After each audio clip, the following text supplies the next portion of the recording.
And still, brilliant. Absolute. Oh, it's been disallowed.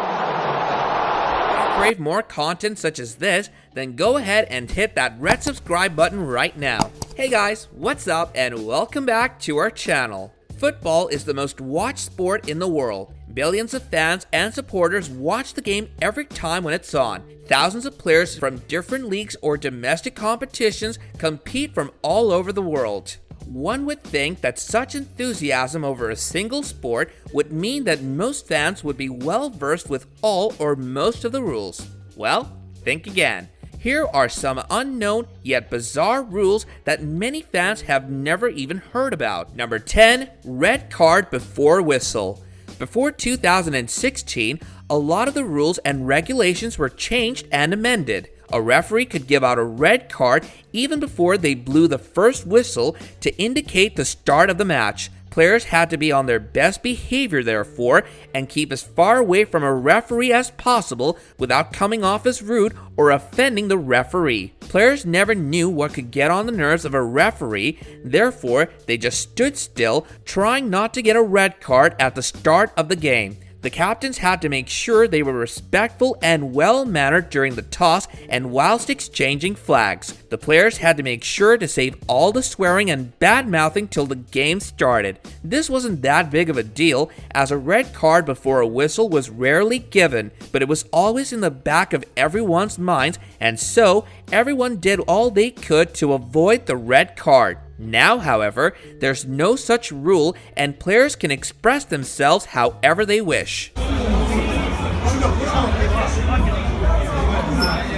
Number 9. Keepers can hold the ball for 6 seconds. Yep, this one most people couldn't believe, especially as most fans have seen the keepers hold the ball for what almost always seems like more than 6 seconds. Then again, goalkeepers often bounce the ball from their hands and off the pitch and pick it up again as a way to make sure they only pass it forward for play when everyone is in their positions while still following the rules. This is a rule that is not enforced by referees though. The penalty on the keeper keeping the ball in their hands for more than 6 seconds is usually an indirect free kick or even a yellow card. There's not a huge amount of incidents of this taking place. Goalkeepers usually always keep the ball in their hand for more than 6 seconds as they wait for the opposing team's players to clear the penalty area, or if they have a slim lead, the keeper will often deliberately keep the ball in his hand to waste time to make sure the other team doesn't score. This rule was seen for the first time in 2015 during the Europa League, where Liverpool's keeper Simon Mignolet had the ball in his hand for almost half a minute and an indirect free kick was awarded to Bordeaux thereafter. Let's just have a look here. So he's allowed 6 seconds. Number 8. Score directly from a kickoff. Yes. You can shoot directly from the kickoff, and if the shot somehow miraculously beats the keeper and the ball ends up in the back of the net, that would count as a goal. There have been multiple incidents of such goals. Most of them took place during the pre-World War II era. There are several such absurd goals scored here and there in small leagues or smaller club competitions. The catch is, however, the opposition is almost aware of your intentions if you're looking to try, as you have to stand a bit further back to shoot. You can still have multiple players standing near the ball. The keeper, however, will most likely move back after looking at the odds standing during a kickoff. He absolutely is going to shoot directly from kickoff, and it's going to go in. Oh, that's unbelievable. Number 7, penalty rebound. If a player shoots for a penalty but it rebounds, and after it rebounds, you kick it into the goal. The goal won't be allowed according to the rules. The player shooting the shot cannot touch the ball unless someone else has touched the ball first. Strange law. Most of them have a certain background. They're either self-explanatory like the goalkeeper's 6-second law, but this law is somewhat strange. An explanation could be that allowing the person shooting the ball off a rebound would mean that they could always move quicker than the keeper who was trying to save and into a position where they could score an easy goal, and this would be very unfair to the keeper. Amaria, saved by Vega, shot put on, Number 6, penalty pass. Yes, you can pass on a penalty shot and then score a goal from that pass. This is rarely used nowadays, as strikers can score penalties on their own much more easily rather than with the help of a teammate. However, there were multiple tries and the goal couldn't be scored. Whether it be a close-range shot, a free kick, or even a penalty, then such a tactic makes sense. This has taken place many times, with even Lionel Messi attempting such a tactic. Lays it off, and it's a hat-trick for Suarez! Number 5, can't score on a throw-in. That's right, you can't score by throwing the ball into the net, as such a goal would be disallowed. According to the rules, the ball must rebound off of a foot or any other part of any player or player's body except for their hand for a goal to be allowed. The use of hands for goals or defense has been cut out in every way. What's the fun in it if it's just too easy?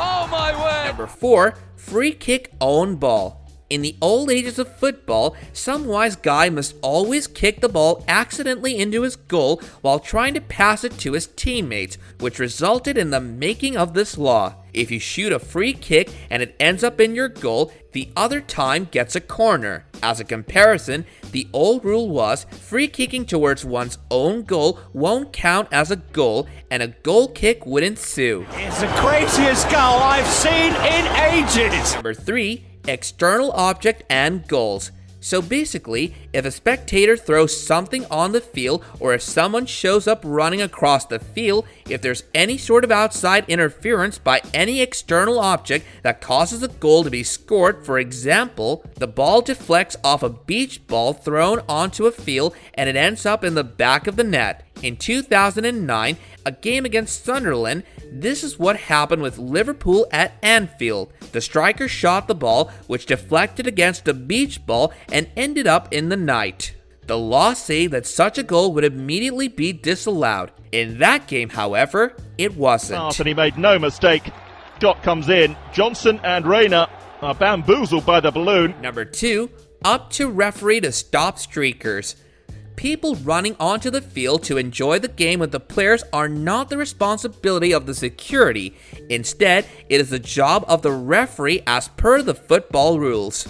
Double duty, referees aren't paid enough for their jobs, it seems. It's an absurd law that isn't paid much heed to nowadays due to the contraction of security staff, which is constantly on the edge of the seats in an attempt to prevent spectators from invading the pitch. Number 1, fouls outside the box continues inside. If a foul occurs or initiates outside the penalty box and continues into the penalty box, a red card will not be given out.